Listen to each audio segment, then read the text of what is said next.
ओम शांति 25 जुलाई 2026 प्रातः मुरली बाबा कहते मिठे बच्चे तुमे एठाकू आसीछ निज सहित सारा दुनियार काया कल्पतरु करिबा पाई। याद करिले ही काया कल्पतरु हेब। तुमे एठाकू आसीछ निज सहित सारा दुनियार काया कल्पतरु अर्थात सतो प्रदान करिबा पाई। याद करिले ही काया कल्पतरु हेब। प्रश्न नर्कवासी स्वर्गवासी हेबार विधि कौन? एबे तुम मानकु जीवदान किपरि मिलुछि? नर्कवासी स्वर्गवासी हेबार विधि कौन? एबे तुम मानकु जीवदान किपरि मिलुछि? उत्तर नर्कवासी स्वर्गवासी हेबा पाई निश्चित मरिबाकु पड़िबो। बाबा कहउछंती मु आसीछि तुम समस्तंकु मृत्यु देबा पाई। तुमर एही देह को समाप्ति कराई बाकी आत्मा मानकु नहीं जीवी। एहा ही सच्चा जीवदान अटे। सेथिपाई एही महाभारत लड़ाई हेबाकु जाउछि जेउथिरे समस्तंकर विनाश हेबो। पुणी आत्मा माने पवित्र होई घर को फेरी जिबे। पुणी स्वर्ग रे आसीबे। गीत माता ओ माता ओम शांति। मिठा मिठा आत्मिक संतान माने गीत सुनिले जगदम्बांकर महिमा सुनिले एही भारत रे ही जगदम्बांकर महिमार गायन करा जाई थाए। जगदम्बा अछंती तेबे जगत पिता मध्य निश्चय थिबे। जगत अम्बा सरस्वती को ही कहउछंती। वास्तव रे तांकर नाम गोटिए हेबा दरकार। तुमर मध्य गोटिए नाम रही ना, दुई तीनोटी नाम नाही। जगदम्बा को वास्तव रे साकार रूप रे देखाउछंती। से शरीरधारी अटंती। जगत पिता मध्य अछंती जहां को प्रजा पिता कुहा जाउछि। जेपरि ये सारा जगतर अम्बा सेहीपरि से सारा जगतर पिता अटंती। उभय निश्चय एही ठारे ही अछंती। उभयंकर नाम मध्य सुनाइछंती। उभय हेउछंती प्रजापिता एवं प्रजा माता। आउ अन्य एक जगत पिता हेले निराकार शिव बाबा जे कि समस्तंकर पिता अटंती। तांकर नाम हेला परम पिता परमात्मा शिव।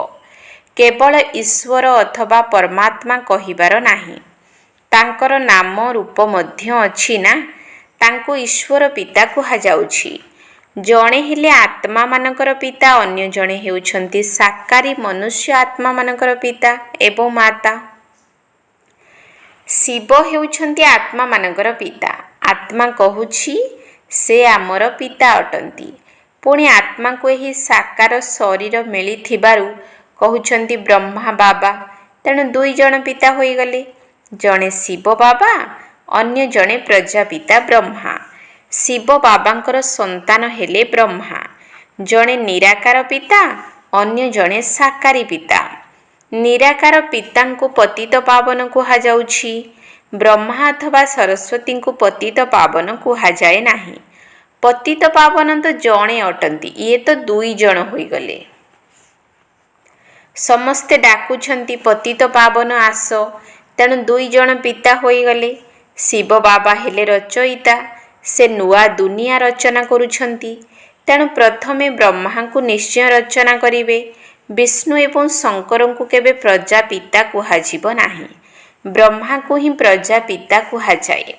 शिव बाबा प्रजापिता ब्रह्मा को द्वारा आमको पोष्य संतान करुछंती।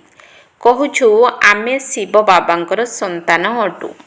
शिव बाबा एहांक शरीर रे प्रवेश करी पोष्य करिछंती।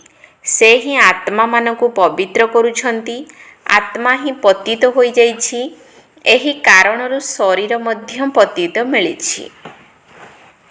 सुनारे चांदी तंबा लुहार खाद मिसाई थांती। तेबे आत्मा रे मध्य खाद मिसुछि। असल रे आत्मा पवित्र मुक्ति धाम रे रही थाए जेउठारे शिव बाबा मध्य रहुछंती। शिव बाबा एवं प्रजापिता ब्रह्मा। जनकु बाबा जनकु दादा कहउछंती। एकथा तुमे जानिछ ଯେ ସବୁ ମନୁଷ୍ୟମାନେ ଶିବଙ୍କର ସନ୍ତାନ ଅଟନ୍ତି। ଶିବ ବଂଶୀ ପୁଣି ବ୍ରହ୍ମା କୁମାର କୁମାରୀମାନେ। ଶିବ ବାବା ଏବଂ ଦାଦା ଏକତ୍ର ଅଛନ୍ତି।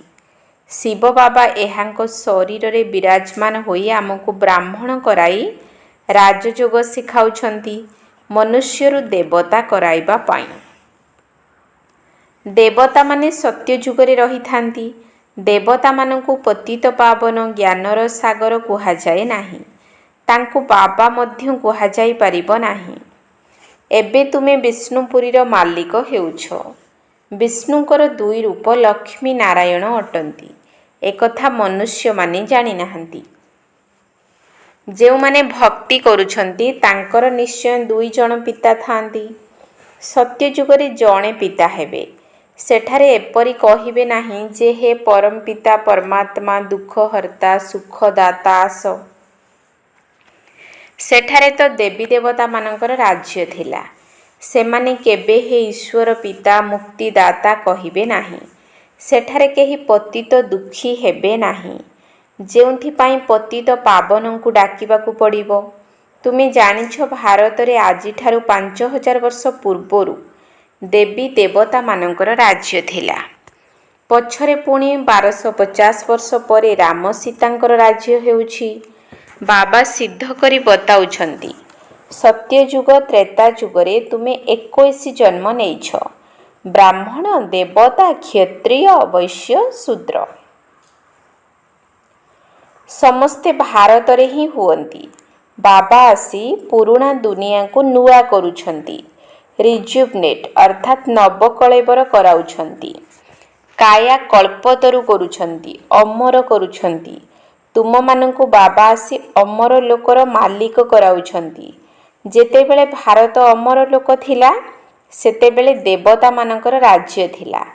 ପୁଣି ସିଡ଼ିରେ ତଳକୁ ତଳକୁ ଖସି ଖସି ଏବେ ମୃତ୍ୟୁ ଲୋକର ମାଲିକ ହୋଇଛନ୍ତି। କହୁଛନ୍ତି ନା ଆମର ଭାରତ। ତେଣୁ ପ୍ରଜା ମଧ୍ୟ ମାଲିକ ହେଲେ ନା। ତୁମେ ମଧ୍ୟ କହିବ ଆମର ଭାରତ। ଆମେ ଭାରତର ମାଲିକ ଥିଲୁ କିନ୍ତୁ ଏବେ ନର୍କବାସୀ ହୋଇଯାଇଛୁ। ଦେବତାମାନେ କହିବେ ଆମେ ସ୍ୱର୍ଗବାସୀ ଅଟୁ। ତୁମେ ମଧ୍ୟ ସ୍ୱର୍ଗବାସୀ ଥିଲ। ପୁଣି 84 ଜନ୍ମ ଭୋଗ କରି ନର୍କବାସୀ ହୋଇଛ। ଏହି ଭାରତରେ ହିଁ ଶିବ ବାବା ଜନ୍ମ ନେଉଛନ୍ତି। ଶିବରାତ୍ରି ଏବଂ ଶିବ ଜୟନ୍ତୀର ଗାୟନ କରାଯାଇଥାଏ। ଶ୍ରୀକୃଷ୍ଣ ଜୟନ୍ତୀ ମଧ୍ୟ ପାଳନ କରିଥାନ୍ତି। ତାଙ୍କର ତ ଜନ୍ମ ବେଳା ମଧ୍ୟ ବତାଉଛନ୍ତି। ଅମୁକ ସମୟରେ ମାତାଙ୍କ ଗର୍ଭରୁ ଜନ୍ମ ହେଲେ। ସତ୍ୟଯୁଗରେ ତ ଜନ୍ମ ନିଶ୍ଚୟ ମାତାଙ୍କ ଗର୍ଭରୁ ନେଇଥିବେ। ଶ୍ରୀକୃଷ୍ଣ ଜୟନ୍ତୀ ହୋଇଥାଏ ସତ୍ୟଯୁଗ ନୂଆ ଦୁନିଆରେ। ପୁଣି ପୁନର୍ଜନ୍ମରେ ଆସିଥାନ୍ତି। ବାବା କେବଳ ଜଣଙ୍କ କଥା କହୁନାହାନ୍ତି। କୃଷ୍ଣପୁରୀ ଅର୍ଥାତ୍ ବିଷ୍ଣୁପୁରୀ। ରାଜାମାନେ ଯେତେବେଳେ ତଳକୁ ଖସିଥାନ୍ତି ସାରା ବଂଶାବଳୀ ମଧ୍ୟ ତଳକୁ ଖସିଥାଏ। ସେଥିରେ ରାଜା ରାଣୀ ପ୍ରଜା ସମସ୍ତେ ଆସିଯାଉଛନ୍ତି। ଯେତେବେଳେ ଚନ୍ଦ୍ରବଂଶୀଙ୍କର ରାଜ୍ୟ ହୋଇଥାଏ ସେତେବେଳେ ସୂର୍ଯ୍ୟବଂଶୀ ରାଜ୍ୟ ସମାପ୍ତ ହୋଇ ରାଜତ୍ୱ ଚନ୍ଦ୍ରବଂଶୀଙ୍କୁ ହସ୍ତାନ୍ତର ହୋଇଯାଇଥାଏ। ତାଙ୍କ ପରେ ବୈଶ୍ୟବଂଶୀମାନଙ୍କୁ ମିଳିଥାଏ। ଏବେ ତୁମେ ଜାଣୁଛ ଆମେ ବ୍ରାହ୍ମଣ କୁଳ ଚୁଟି ଅଟୁ। ଚୁଟି ଉପରେ ଅଛନ୍ତି ବାବା। ଆମେ ପ୍ରଥମେ ବ୍ରାହ୍ମଣ ଥିଲୁ ପୁଣି ଶୂଦ୍ର ଅଥବା ପାଦ ହେଲୁ। ପୁଣି ପାଦରୁ ଏକଦମ ଚୁଟି ହୋଇଯାଉଛୁ। ପ୍ରଥମେ ଶିବ ବାବା ପୁଣି ଅଛି ଚୁଟି। ବାବା ତୁମକୁ ବ୍ରାହ୍ମଣ କରାଇଛନ୍ତି। ଏବେ ତୁମେ ଶିବ ବାବାଙ୍କୁ ବାବା ବାବା କହୁଛ। ଏହି ହିସାବରେ ନାତି ନାତୁଣୀ ହୋଇଗଲ। ତୁମେ ଜାଣିଛ ଯେ ଆମେ ସମସ୍ତେ ବ୍ରହ୍ମାଙ୍କର ସନ୍ତାନ ବ୍ରାହ୍ମଣ ବ୍ରାହ୍ମଣୀ ଅଟୁ। ଜଣେ ପିତାଙ୍କର ଆମେ ସମସ୍ତେ ସନ୍ତାନ। ଭାଇ ଭଉଣୀ କେବେ ବିକାରୀ କର୍ମ କରିପାରିବେ ନାହିଁ। କେତେ ଢେର ସନ୍ତାନ କହୁଛନ୍ତି ବାବା। ତେବେ ସେମାନେ ସବୁ କ'ଣ ମିଛ କହୁଛନ୍ତି? ସମସ୍ତଙ୍କର ପିତା ତ ସେହି ନିରାକାର ଶିବ ଏବଂ ସାକାର ପ୍ରଜାପିତା ବ୍ରହ୍ମା ଅଟନ୍ତି। ବାସ୍। ତେଣୁ ଜଣେ ପିତାଙ୍କର ସନ୍ତାନ ଭାଇ ଭଉଣୀ ହୋଇଗଲ। ତୁମକୁ ନିଶ୍ଚୟ ପବିତ୍ର ହେବାକୁ ପଡ଼ିବ। ସ୍ତ୍ରୀ ପୁରୁଷ କିପରି ପବିତ୍ର ହେବେ ସେଥିପାଇଁ ଯୁକ୍ତି ଡ୍ରାମାରେ ନିର୍ଦ୍ଧାରିତ ହୋଇ ରହିଛି। ଏଠାରେ କେବଳ ବ୍ରହ୍ମା କୁମାର କୁମାରୀମାନେ ଅଛନ୍ତି, କେହି ଶୂଦ୍ର କୁମାର କୁମାରୀ ନାହାନ୍ତି। ସେମାନେ ହେଲେ ପତିତ ଶୂଦ୍ର ତୁଚ୍ଛ ବୁଦ୍ଧି, କାହିଁକି ନା ବାବାଙ୍କୁ ଜାଣିନାହାନ୍ତି। କହୁଛନ୍ତି, ହେ ଈଶ୍ୱର ପିତା, ଆଚ୍ଛା ତାଙ୍କର ବୃତ୍ତି ବିଷୟରେ ଜାଣିଛ? ତାଙ୍କର ନାମ, ରୂପ, ଦେଶ, କାଳ କୁହ, ତାଙ୍କର ଜୀବନ କାହାଣୀ କୁହ। ଯଦି ନ ଜାଣିଛ ତେବେ ତୁମେ ନାସ୍ତିକ ହେଲ। ରଚୟିତା ଏବଂ ରଚନାର ଆଦି ମଧ୍ୟ ଅନ୍ତକୁ ଜାଣିନାହଁ। ଏହା ହେଉଛି ପତିତ ଦୁନିଆ। ସତ୍ୟ ଯୁଗକୁ ପବିତ୍ର ଦୁନିଆ, କଳି ଯୁଗକୁ ପତିତ ଦୁନିଆ କୁହାଯାଉଛି। ଏହି ସମୟରେ ଦୁନିଆ ବିଲକୁଲ ତମ ପ୍ରଧାନ ଅଟେ। ଏହାକୁ ଘୋର ନର୍କ ବୋଲି କୁହାଯାଉଛି। ନର୍କର ମଧ୍ୟ କମ୍ ବେଶୀ ଅବସ୍ଥା ରହିଛି। ଦ୍ୱାପର ଠାରୁ ଦୁନିଆ ନର୍କ ହେବା ଆରମ୍ଭ ହେଉଛି, ପୁଣି ଧୀରେ ଧୀରେ ବୃଦ୍ଧି ପାଉଛି। ଭକ୍ତି ମଧ୍ୟ ପ୍ରଥମେ ସତୋପ୍ରଧାନ ଅବ୍ୟଭିଚାରୀ ଥିଲା, ପୁଣି ସତୋ ରଜୋ ତମୋ ହେଉଛି। ତୁମେ ଦେଖିଥିବ ଯେଉଁଠି ତିନୋଟି ରାସ୍ତା ମିଶି ଯାଇଥାଏ ତାକୁ ତ୍ରିଛକି କହିଥାନ୍ତି। ସେଠାରେ ତେଲ ଆଦି ଢାଳି ମୁଣ୍ଡିଆ ମାରିଥାନ୍ତି। ତେବେ କେଉଁଠି ଶିବ ବାବାଙ୍କର ପୂଜା, କେଉଁଠି ଟିବାଟେ ବା ତ୍ରିଛକର ପୂଜା। ଏହାକୁ ତମୋ ପ୍ରଧାନ ଭକ୍ତି କୁହାଯାଏ। ପାଣିକୁ ମଧ୍ୟ ପୂଜା କରୁଛନ୍ତି। ସେଥିପାଇଁ ପତିତ ପାବନୀ ଗଙ୍ଗାର ବହୁତ ଗାୟନ କରୁଛନ୍ତି। ତେବେ ପତିତ ପାବନ କିଏ? ପାଣିର ଗଙ୍ଗା କିପରି ପତିତ ପାବନୀ ହୋଇପାରିବ? ତାହା ତ ପାଣି ଅଟେ ନା। ପତିତ ପାବନ ତ ବାବା ଅଟନ୍ତି। ଶିବ ଜୟନ୍ତୀ ମଧ୍ୟ ଭାରତରେ ପାଳନ କରୁଛନ୍ତି। ତେଣୁ ନିଶ୍ଚୟ ଭାରତକୁ ହିଁ ଶିବ ବାବା ଆସୁଛନ୍ତି ପତିତମାନଙ୍କୁ ପବିତ୍ର ଦେବତା କରାଇବା ପାଇଁ। ସେ ବ୍ରହ୍ମାଙ୍କ ଶରୀରରେ ଆସି ମନୁଷ୍ୟମାନଙ୍କୁ ଦେବତା କରାଉଛନ୍ତି। ଏଠାକୁ ତୁମେ ଆସୁଛ ପତିତରୁ ପବିତ୍ର ହେବା ପାଇଁ। ଯେପରି ତୁମର ଦୁଇଟି ହାତ ଅଛି, ସେହିପରି ତାଙ୍କର ମଧ୍ୟ ଦୁଇଟି ହାତ ରହିଛି। 4-8 ହାତ ଥିବା କୌଣସି ମନୁଷ୍ୟ ନାହାନ୍ତି। ସେମାନଙ୍କୁ ଏହି ଅଳଙ୍କାର ଦିଆଯାଇଛି। ଚତୁର୍ଭୁଜର ଚିତ୍ର ଦେଖାଇଛନ୍ତି ପ୍ରବୃତ୍ତି ମାର୍ଗ ଦେଖାଇବା ପାଇଁ। ବିଷ୍ଣୁପୁରୀ ଲକ୍ଷ୍ମୀନାରାୟଣଙ୍କ ପୁରୀକୁ କୁହାଯାଏ। ବୈଷ୍ଣବ ଅକ୍ଷର ମଧ୍ୟ ବିଷ୍ଣୁରୁ ବାହାରିଛି। ଦେବତାମାନେ ବୈଷ୍ଣବ ଥିଲେ। ବଲ୍ଲଭାଚାରୀ ବୈଷ୍ଣବମାନେ ନିରାମିଷାଶୀ ହୋଇଥାନ୍ତି, ନିର୍ବିକାରୀ ହୋଇନଥାନ୍ତି। ତାଙ୍କର ବଡ଼ ବଡ଼ ମହଲ ରହିଥାଏ। ବୈଷ୍ଣବର ଅର୍ଥ ହିଁ ବୁଝୁନାହାନ୍ତି। ବିଷ୍ଣୁ ପୁରୀରେ ରହିଲା ବାଲାଙ୍କୁ ବୈଷ୍ଣବ କୁହାଯାଇଥାଏ। ବୈଷ୍ଣବ ପବିତ୍ରକୁ କୁହାଯାଏ। ରାଧାକୃଷ୍ଣଙ୍କର ଅଲଗା ମନ୍ଦିର, ଲକ୍ଷ୍ମୀନାରାୟଣଙ୍କ ଅଲଗା ମନ୍ଦିର କରି ଦେଇଛନ୍ତି। ଭାରତବାସୀ ଜାଣିନାହାନ୍ତି ଯେ ସେମାନଙ୍କ ମଧ୍ୟରେ କ'ଣ ଫରକ ଅଛି। ରାଧାକୃଷ୍ଣ ହିଁ ଲକ୍ଷ୍ମୀନାରାୟଣ ହେଉଛନ୍ତି। ଏକଥା କେହି ଜାଣିନାହାନ୍ତି। ଏହା ତାଙ୍କର ପିଲାଦିନର ରୂପ। ଲକ୍ଷ୍ମୀନାରାୟଣ ବଡ଼ ହେବା ପରର ରୂପ। ଲକ୍ଷ୍ମୀନାରାୟଣଙ୍କର ଛୋଟବେଳର କୌଣସି ଚିତ୍ର ନାହିଁ। ଲକ୍ଷ୍ମୀନାରାୟଣଙ୍କୁ ସତ୍ୟଯୁଗକୁ, ରାଧାକୃଷ୍ଣଙ୍କୁ ଦ୍ୱାପରକୁ ନେଇଯାଇଛନ୍ତି। ଏବେ ତୁମେ ରଚୟିତା ବାବା ଏବଂ ରଚନାର ଆଦି ମଧ୍ୟ ଅନ୍ତକୁ ଜାଣିଗଲଣି। ବାବା ବୃକ୍ଷର ରହସ୍ୟ ମଧ୍ୟ ବତାଉଛନ୍ତି। ଡ୍ରାମାର ରହସ୍ୟ ବି ବୁଝାଉଛନ୍ତି। ବୃକ୍ଷର ଚିତ୍ରକୁ ଦେଖିବା ଦ୍ୱାରା ବୁଝିଯିବେ ଯେ ଶଙ୍କରାଚାର୍ଯ୍ୟ ତ କଳି ଯୁଗରେ ଆସୁଛନ୍ତି। ସନ୍ନ୍ୟାସୀମାନଙ୍କର ବଂଶାବଳୀ ସତ୍ୟ ଯୁଗରେ ତ ହୋଇପାରିବ ନାହିଁ। ସମସ୍ତେ ଭଗବାନଙ୍କର ସନ୍ତାନ ଅଟନ୍ତି। ତେଣୁ ସ୍ୱର୍ଗବାସୀ ହେବା କଥା। କିନ୍ତୁ ସମସ୍ତେ ତ ସ୍ୱର୍ଗବାସୀ ହେଉନାହାନ୍ତି। କେବଳ ଦେବତାମାନେ ହିଁ ହେଉଛନ୍ତି। ଏବେ ତୁମେ ବ୍ରାହ୍ମଣ ବଂଶୀ ହୋଇଛ, ପୁଣି ଦେବତା ହେବ। ସେଥିପାଇଁ ପବିତ୍ର ନିଶ୍ଚିତ ହେବାକୁ ପଡ଼ିବ। ତୁମେ ଜାଣିଛ ଏଠାରେ ଛୋଟ ବଡ଼ ସମସ୍ତେ ବ୍ରହ୍ମା କୁମାର କୁମାରୀ ଅଟନ୍ତି। ଉଭୟ କହୁଛନ୍ତି, ବାବା ଆମେ ଆପଣଙ୍କର ସନ୍ତାନ, ବ୍ରାହ୍ମଣ ଅଟୁ। ଇଏ ହେଲେ ବାପ ଦାଦା, ଆଦିଦେବ ବ୍ରହ୍ମା ଏବଂ ଶିବ ବାବା। ତୁମେ ଜାଣିଛ ଯେ ଆମେ ବ୍ରହ୍ମା ବାବା ଏବଂ ଶିବ ବାବାଙ୍କ ସମ୍ମୁଖରେ ବସିଛୁ। ବାବା କହୁଛନ୍ତି, ମୋତେ ମନେ ପକାଅ, ତେବେ ତୁମେ ପତିତରୁ ପବିତ୍ର ହୋଇଯିବ। ଆମେ ଶିବ ବାବାଙ୍କ ଠାରୁ ସମ୍ପତ୍ତି ନେଉଛୁ। ଶିବ ବାବା ଆମର ପିତା ଅଟନ୍ତି, ପତିତ ପାବନ ଅଟନ୍ତି, ଗୁରୁ ମଧ୍ୟ ଅଟନ୍ତି। ବର୍ତ୍ତମାନ ହେଲା ସଙ୍ଗମ ଯୁଗ, ପତିତରୁ ପବିତ୍ର ହେବାର ମେଳା।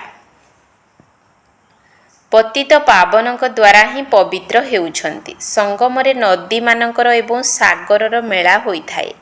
ନଦୀମାନଙ୍କର ମେଳା ତ ହୋଇନଥାଏ। ଏବେ ଜ୍ଞାନ ସାଗର ଏବଂ ଆତ୍ମାମାନଙ୍କର ମେଳା ଲାଗୁଛି। ତୁମେ ଜ୍ଞାନ ସାଗରଙ୍କ ପାଖକୁ ଆସିଛ। ତୁମେ ଜ୍ଞାନ ଗଙ୍ଗା ମାନେ ଜ୍ଞାନ ସାଗରଙ୍କ ଠାରୁ ବାହାରିଛ। ତୁମେ ସମସ୍ତଙ୍କୁ ଜ୍ଞାନ ସ୍ନାନ କରାଇ ପବିତ୍ର କରୁଛ, ଯୋଗ ମଧ୍ୟ ଶିଖାଉଛ। ସାଗରର ପରିଚୟ ଦେଇ ତୁମେ ସମସ୍ତଙ୍କୁ ଏହି ମେଳାକୁ ନେଇ ଆସିଛ। ଏହି ସମୟରେ ତୁମେ ଯେବେ କି ବ୍ରାହ୍ମଣ ହୋଇଛ, ତେବେ ତୁମର 3 ଜଣ ପିତା ହୋଇଗଲେ। ଲୌକିକ ପିତା ମଧ୍ୟ ଅଛନ୍ତି, ପ୍ରଜାପିତା ମଧ୍ୟ ଅଛନ୍ତି, ପୁଣି ଶିବ ବାବା ମଧ୍ୟ ଅଛନ୍ତି। ଭକ୍ତି ମାର୍ଗରେ 2 ଜଣ ପିତା ରହିଥାନ୍ତି। ସତ୍ୟ ଯୁଗରେ ଜଣେ ପିତା ରହିବେ, ଏହା ବୁଝିବାର କଥା। ଏବେ ତୁମର ଆତ୍ମା କହୁଛି ଯେ ମୋର ତ ଏକମାତ୍ର ଶିବ ବାବା, ଦ୍ୱିତୀୟ କେହି ନୁହେଁ। ମିତ୍ର ସମ୍ବନ୍ଧୀ ଆଦି ଥାଇ ମଧ୍ୟ କହୁଛନ୍ତି ମୋର ତ ଏକମାତ୍ର ଶିବ ବାବା ଅଛନ୍ତି। ତାଙ୍କ ସ୍ମୃତି ଦ୍ୱାରା ହିଁ ପତିତରୁ ପାବନ ହେବାକୁ ପଡ଼ିବ। ଆତ୍ମା ଜାଣିଛି ଯେ ସେ ଆମର ପିତା ଅଟନ୍ତି, ଶିକ୍ଷକ, ସଦ୍ଗୁରୁ ମଧ୍ୟ ଅଟନ୍ତି। ଆମ ଆତ୍ମାକୁ ବାବା ନେବାକୁ ଆସିଛନ୍ତି। ବ୍ରହ୍ମାଙ୍କ ଶରୀରରେ ପ୍ରବେଶ କରି ପବିତ୍ର କରାଉଛନ୍ତି। ତୁମକୁ ନେଇଯିବା ପାଇଁ ବାବା ଆସିଛନ୍ତି। ତୁମ ସମସ୍ତଙ୍କୁ ମୃତ୍ୟୁ ଦେବାକୁ ବାବା ଆସିଛନ୍ତି। ନର୍କବାସୀରୁ ସ୍ୱର୍ଗବାସୀ ହେବା ପାଇଁ ନିଶ୍ଚୟ ମରିବାକୁ ପଡ଼ିବ ନା। ତୁମର ଏହି ଦେହକୁ ବିନାଶ କରାଇ ବାକି ଆତ୍ମାମାନଙ୍କୁ ନେଇଯିବି। ବାବା କହୁଛନ୍ତି ମୁଁ ତୁମକୁ ଜୀବଦାନ ଦେଉଛି। ଏହା ମହାଭାରତ ଲଢ଼େଇ ଅଟେ ନା, ତେଣୁ ସମସ୍ତଙ୍କର ବିନାଶ ହେବ, ନଚେତ୍ କିପରି ନେବି? ମୁଁ ଆତ୍ମାମାନଙ୍କୁ ପବିତ୍ର କରାଇ ଘରକୁ ନେଇଯାଉଛି, ତାହା ତ ଶାନ୍ତିଧାମ ଅଟେ। ସତ୍ୟଯୁଗ ଆସିବା ପୂର୍ବରୁ କଳିଯୁଗର ନିଶ୍ଚିତ ବିନାଶ ହେବ। ସେଥିପାଇଁ ଏହି ମହାଭାରତ ଲଢ଼େଇର ଗାୟନ ରହିଛି। ଏହି ସଙ୍ଗମ ଯୁଗରେ ହିଁ ଲଢ଼େଇ ଲାଗୁଛି, ଯେବେ କି ତୁମେ ମନୁଷ୍ୟରୁ ଦେବତା ହେଉଛ। ଆଚ୍ଛା, ମିଠା ମିଠା ଶିକିଲଧେ ସନ୍ତାନମାନଙ୍କ ପ୍ରତି ମାତା ପିତା ବାପ ଦାଦାଙ୍କର ମଧୁର ସ୍ନେହ ସମ୍ପନ୍ନ ଶୁଭେଚ୍ଛା ଏବଂ ସୁପ୍ରଭାତ। ଆତ୍ମିକ ପିତାଙ୍କର ଆତ୍ମିକ ସନ୍ତାନମାନଙ୍କୁ ନମସ୍ତେ। ଆତ୍ମିକ ସନ୍ତାନମାନଙ୍କର ଆତ୍ମିକ ବାପ ଦାଦାଙ୍କୁ ନମସ୍ତେ ନମସ୍ତେ ନମସ୍ତେ, ସୁପ୍ରଭାତ। ଧାରଣା ପାଇଁ ମୁଖ୍ୟ ସାର। 1 ନମ୍ବର ପଏଣ୍ଟ, ଜ୍ଞାନ ସାଗରରେ ଜ୍ଞାନ ସ୍ନାନ କରି ନିଜକୁ ପବିତ୍ର କରିବାକୁ ହେବ। ମିତ୍ର ସମ୍ବନ୍ଧୀମାନଙ୍କ ସାଥିରେ ରହି ମଧ୍ୟ ବୁଦ୍ଧିରେ ରହୁ ଯେ ମୋର ତ ଏକମାତ୍ର ଶିବ ବାବା, ଦ୍ୱିତୀୟ କେହି ନୁହେଁ। ଜ୍ଞାନ ସାଗରରେ ଜ୍ଞାନ ସ୍ନାନ କରି ନିଜକୁ ପବିତ୍ର କରିବାକୁ ହେବ। ମିତ୍ର ସମ୍ବନ୍ଧୀମାନଙ୍କ ସାଥିରେ ରହି ମଧ୍ୟ ବୁଦ୍ଧିରେ ରହୁ ଯେ ମୋର ତ ଏକମାତ୍ର ଶିବ ବାବା, ଦ୍ୱିତୀୟ କେହି ନୁହେଁ। 2 ନମ୍ବର ପଏଣ୍ଟ, ବିଷ୍ଣୁପୁରୀକୁ ଯିବା ପାଇଁ ପକ୍କା ବୈଷ୍ଣବ ଅର୍ଥାତ୍ ପବିତ୍ର ହେବାକୁ ପଡ଼ିବ। ବଞ୍ଚି ଥାଉ ଥାଉ ନର୍କରୁ ମରିଯାଇ ବୁଦ୍ଧିଯୁଗ ସ୍ୱର୍ଗ ସହିତ ଲଗାଇବାକୁ ହେବ। ବିଷ୍ଣୁପୁରୀକୁ ଯିବା ପାଇଁ ପକ୍କା ବୈଷ୍ଣବ ଅର୍ଥାତ୍ ପବିତ୍ର ହେବାକୁ ପଡ଼ିବ। ବଞ୍ଚି ଥାଉ ଥାଉ ନର୍କରୁ ମରିଯାଇ ବୁଦ୍ଧିଯୁଗ ସ୍ୱର୍ଗ ସହିତ ଲଗାଇବାକୁ ହେବ। ବରଦାନ, 1 ଲଗନ 1 ଭରସା ଏବଂ 1 ରସ ଅବସ୍ଥା ଦ୍ୱାରା ସର୍ବଦା ନିର୍ବିଘ୍ନ ରହୁଥିବା ନିବାରଣ ସ୍ୱରୂପ ଭବ। 1 ଲଗନ 1 ଭରସା ଏବଂ 1 ରସ ଅବସ୍ଥା ଦ୍ୱାରା ସର୍ବଦା ନିର୍ବିଘ୍ନ ରହୁଥିବା ନିବାରଣ ସ୍ୱରୂପ ଭବ। ସର୍ବଦା ଏକମାତ୍ର ବାବାଙ୍କର ଲଗନରେ ଏବଂ ବାବାଙ୍କର କର୍ତ୍ତବ୍ୟର ଲଗନରେ ଏଭଳି ମଗନ ହୋଇ ରୁହ, ଅର୍ଥାତ୍ ବୁଡ଼ି ରୁହ, ଯାହାକି ସଂସାରରେ ଅନ୍ୟ କୌଣସି ବସ୍ତୁ ବା ବ୍ୟକ୍ତି ଅଛନ୍ତି ବୋଲି ଅନୁଭବ ନ ହେଉ। ଏହିଭଳି 1 ଲଗନରେ 1 ଭରସାରେ ଏବଂ 1 ରସ ଅବସ୍ଥାରେ ରହୁଥିବା ପିଲାମାନେ ସର୍ବଦା ନିର୍ବିଘ୍ନ ସ୍ଥିତିରେ ରହି ଚଢ଼ିବାର କଳାର ଅନୁଭବ କରିଥାନ୍ତି। ସେମାନେ କାରଣକୁ ପରିବର୍ତ୍ତନ କରି ନିବାରଣ ସ୍ୱରୂପ କରିଦିଅନ୍ତି। କାରଣକୁ ଦେଖି ଦୁର୍ବଳ ହୁଅନ୍ତି ନାହିଁ, ନିବାରଣ ସ୍ୱରୂପ ହୋଇଯାଆନ୍ତି। ସ୍ଲୋଗାନ ପ୍ରଶଂସାର ଆଧାରରେ ପ୍ରସନ୍ନତା ଅଳ୍ପକାଳ ପର୍ଯ୍ୟନ୍ତ ରହିଥାଏ। ପ୍ରଶଂସାର ଆଧାରରେ ପ୍ରସନ୍ନତା ଅଳ୍ପକାଳ ପର୍ଯ୍ୟନ୍ତ ରହିଥାଏ। ଅବ୍ୟକ୍ତି ଇଶାରା ଜ୍ୱାଳା ସ୍ୱରୂପ ସ୍ଥିତିରେ ରହି ଶକ୍ତିଶାଳୀ ଯୋଗର ଅନୁଭବ କର। ଜ୍ୱାଳା ସ୍ୱରୂପ ସ୍ଥିତିର ଅନୁଭବ କରିବା ପାଇଁ ନିରନ୍ତର ଯୋଗର ଜ୍ୱାଳା ପ୍ରଜ୍ୱଳିତ ରହିବା ଦରକାର। ଏହାର ସହଜ ବିଧି ହେଲା ସର୍ବଦା ନିଜକୁ ସାରଥୀ ଏବଂ ସାକ୍ଷୀ ମନେକରି ଚାଲ। ଆତ୍ମା ଏହି ରଥର ସାରଥୀ ଅଟେ। ଏହି ସ୍ମୃତି ସ୍ୱତଃ ହିଁ ଏହି ରଥ ଅର୍ଥାତ୍ ଦେହଠାରୁ ବା ଯେକୌଣସି ପ୍ରକାରର ଦେହ ଭାନ ଠାରୁ ଅଲଗା କରିଦେଇଥାଏ। ନିଜକୁ ସାରଥୀ ମନେ କରିବା ଦ୍ୱାରା ସମସ୍ତ କର୍ମେନ୍ଦ୍ରିୟ ଗୁଡ଼ିକ ନିଜର ଆୟତ୍ତରେ ରହିଥାଏ। ମନ ବୁଦ୍ଧି ସଂସ୍କାର ଭଳି ସୂକ୍ଷ୍ମ ଶକ୍ତି ଗୁଡ଼ିକ ମଧ୍ୟ ଶୃଙ୍ଖଳିତ ଭାବରେ ଚାଲିଥାନ୍ତି। ଓମ୍ ଶାନ୍ତି।